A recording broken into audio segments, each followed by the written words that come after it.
bersama jajaran pemerintah dan para gubernur. Dalam undang-undang tersebut terdapat 11 klaster yang secara umum bertujuan untuk melakukan reformasi struktural dan mempercepat transformasi ekonomi. Adapun klaster tersebut adalah urusan penyederhanaan perizinan, urusan persyaratan investasi, urusan ketenagakerjaan, urusan pengadaan lahan, urusan kemudahan berusaha, urusan dukungan riset dan inovasi, urusan administrasi pemerintahan, urusan pengenaan sanksi, urusan kemudahan pemberdayaan dan perlindungan UMKM, urusan investasi dan proyek pemerintah, serta urusan kawasan ekonomi.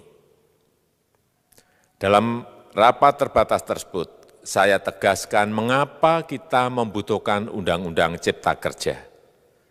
Pertama, setiap tahun ada sekitar 2,9 juta penduduk usia kerja baru, anak muda yang masuk ke pasar kerja, sehingga kebutuhan atas lapangan kerja baru sangat-sangat mendesak.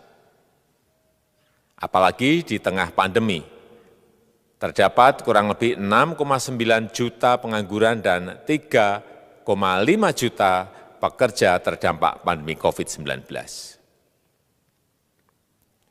Dan sebanyak 87% dari total penduduk bekerja memiliki tingkat pendidikan setingkat SMA ke bawah, di mana 39% berpendidikan sekolah dasar.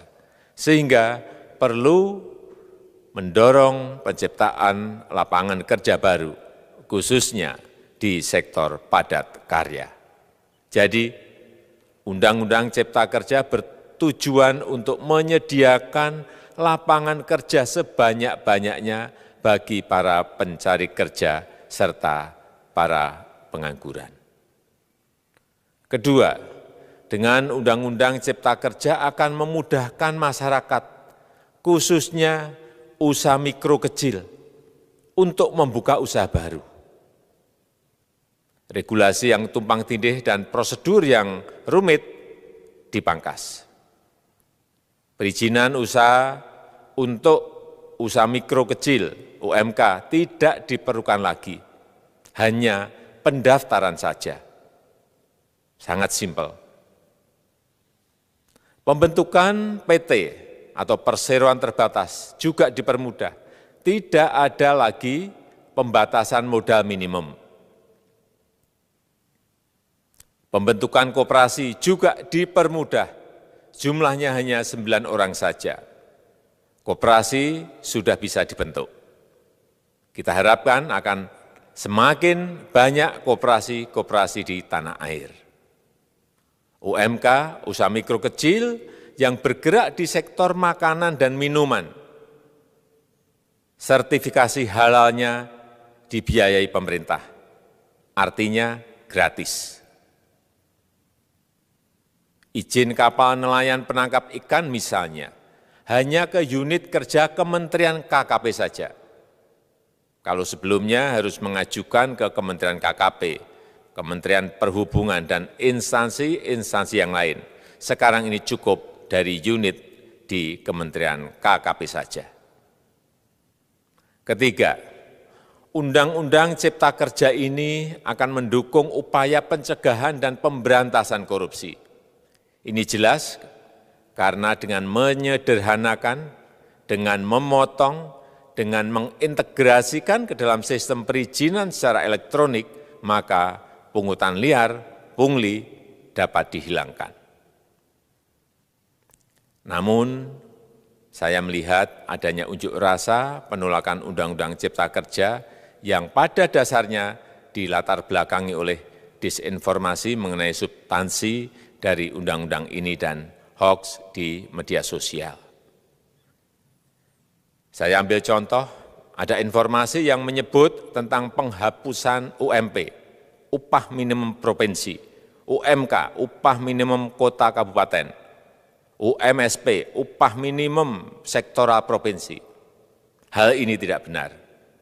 Karena faktanya upah minimum regional UMR tetap ada. Ada juga yang menyebutkan bahwa upah minimum dihitung per jam. Ini juga tidak benar. Tidak ada perubahan dengan sistem yang sekarang. Upah bisa dihitung berdasarkan waktu dan berdasarkan hasil. Kemudian adanya kabar yang menyebutkan bahwa semua cuti sakit, cuti kawinan, cuti khitanan, cuti baptis, cuti kematian, cuti melahirkan, dihapuskan. Dan tidak ada kompensasinya. Saya tegaskan juga ini tidak benar. Hak cuti tetap ada dan dijamin. Kemudian apakah perusahaan bisa mem-PHK kapanpun secara sepihak? Ini juga tidak benar. Yang benar, perusahaan tidak bisa me-PHK secara sepihak. Kemudian juga pertanyaan mengenai benarkah jaminan sosial dan kesejahteraan lainnya hilang. Yang benar, jaminan sosial tetap ada. Yang juga sering diberitakan tidak benar adalah mengenai dihapusnya AMDAL, analisis mengenai dampak lingkungan. Itu juga tidak benar. AMDAL tetap ada. Bagi industri besar harus studi AMDAL yang ketat. Tetapi bagi UMKM lebih ditekankan pada pendampingan dan pengawasan. Ada juga berita mengenai Undang-Undang Cipta Kerja ini mendorong komersialisasi pendidikan. Ini juga tidak benar. Karena yang diatur hanyalah pendidikan formal di kawasan ekonomi khusus, di KEK. Sedangkan perizinan pendidikan tidak diatur di dalam Undang-Undang Cipta Kerja ini. Apalagi perizinan untuk pendidikan di pondok pesantren. Itu tidak diatur sama sekali dalam Undang-Undang Cipta Kerja ini. Dan aturannya yang selama ini ada tetap berlaku. Kemudian diberitakan bahwa keberadaan bank tanah.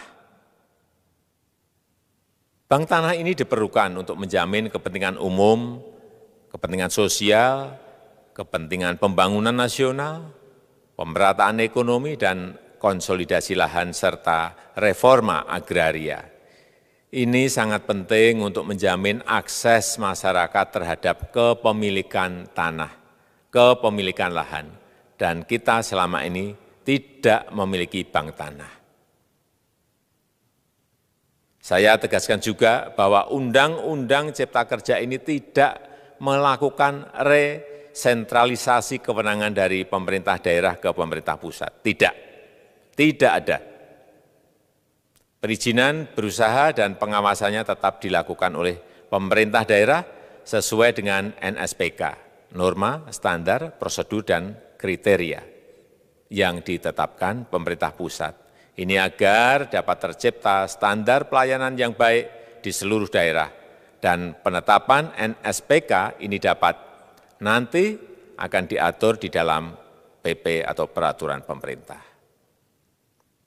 Selain itu, kewenangan perizinan untuk non-perizinan berusaha tetap ada di Pemda, sehingga tidak ada perubahan.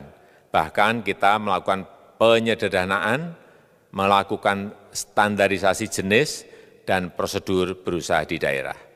Dan perizinan berusaha di daerah diberikan batas waktu. Ini yang penting di sini. Jadi ada service level of agreement. Permohonan perizinan dianggap disetujui bila batas waktu telah terlewati. Saya perlu tegaskan pula bahwa Undang-Undang Cipta Kerja ini memerlukan banyak sekali peraturan pemerintah atau PP dan peraturan presiden atau Perpres. Jadi setelah ini akan muncul PP dan Perpres yang akan kita selesaikan paling lambat 3 bulan setelah diundangkan. kita pemerintah membuka dan mengundang masukan-masukan dari masyarakat, dan masih terbuka usulan-usulan dan masukan dari daerah-daerah.